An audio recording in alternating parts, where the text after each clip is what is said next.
Human App 25 Victimhood as Currency, Manipulating Blame in a Modern Western Culture. The concept of victimhood as currency has woven itself deeply into the fabric of modern Western society, transforming perceived suffering into a potent tool for garnering influence, attention, and even authority. By adopting the mantle of the wronged or oppressed, individuals often manage to evade accountability, manipulate public perception, and redirect focus to their grievances. This phenomenon finds expression across politics, media, and social interactions, where narratives of victimization frequently elicit empathy, deflect criticism, and enable a convenient sidestep of personal responsibility. Spurred by curiosity, I recently dedicated 18 hours to listening to every Taylor Swift song publicly available, a dive into her expansive discography of 24 albums, including 11 studio releases. My purpose? To determine if her acclaim truly matches the adoration of her fans and the world's perception. Swift's origins lie in country music, where she emerged as a wholesome figure crafting innocuous and endearing songs for young girls.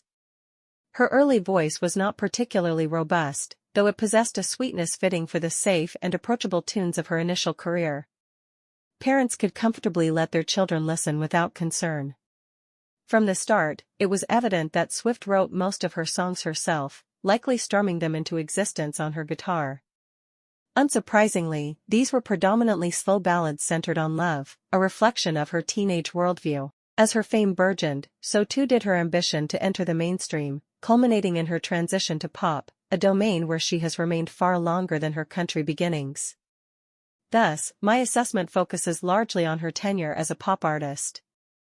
Now a 35-year-old woman, Swift's vocal development is ostensibly complete, rendering a fair critique possible.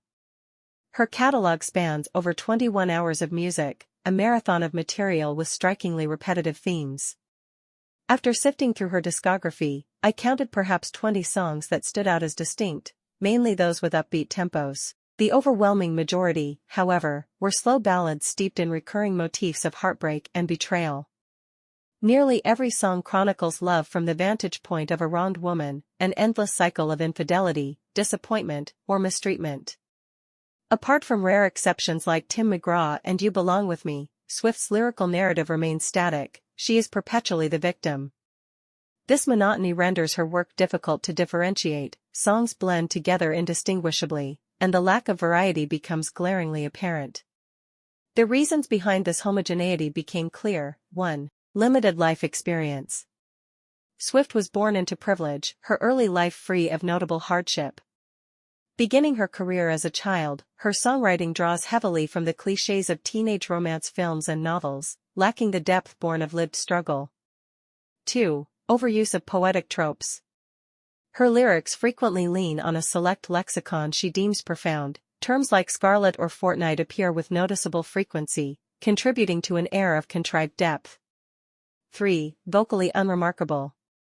Swift's voice, while sweet and adequate in her youth, has not evolved into a powerhouse. She lacks the vocal prowess of contemporaries like Adele or Ariana Grande.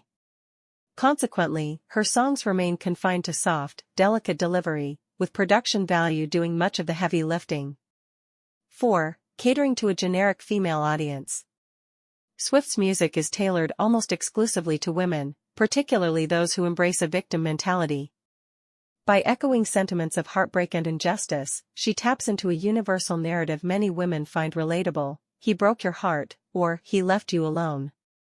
Such lines resonate broadly, ensuring her audience sees themselves reflected in her lyrics. Swift thrives by capitalizing on this dynamic, crafting emotionally safe, formulaic songs that resonate deeply with her audience despite their predictability.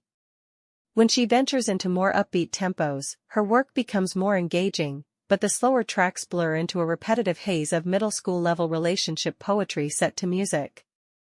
This broader cultural obsession with victimhood is not confined to Taylor Swift's music.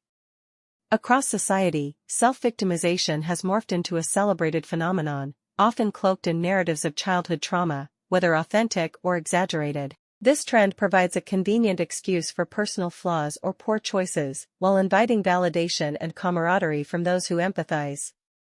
In decades past, life's challenges were met with resilience, often fortified by cherished memories of joyful, if imperfect, youth and childhoods.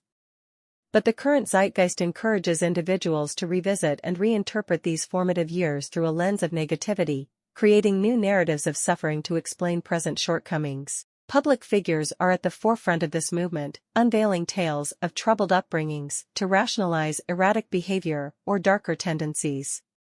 Simplistic grievances, "My father never hugged me," or "My mother was too busy," have become standard fare, fueling a lucrative industry of therapists and self-help gurus eager to validate these stories.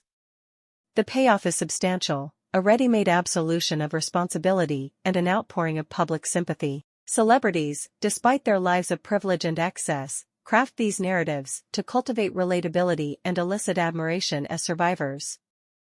The public, predisposed to empathize, embraces these tales uncritically, elevating such figures as symbols of perseverance rather than flawed individuals navigating the consequences of their choices.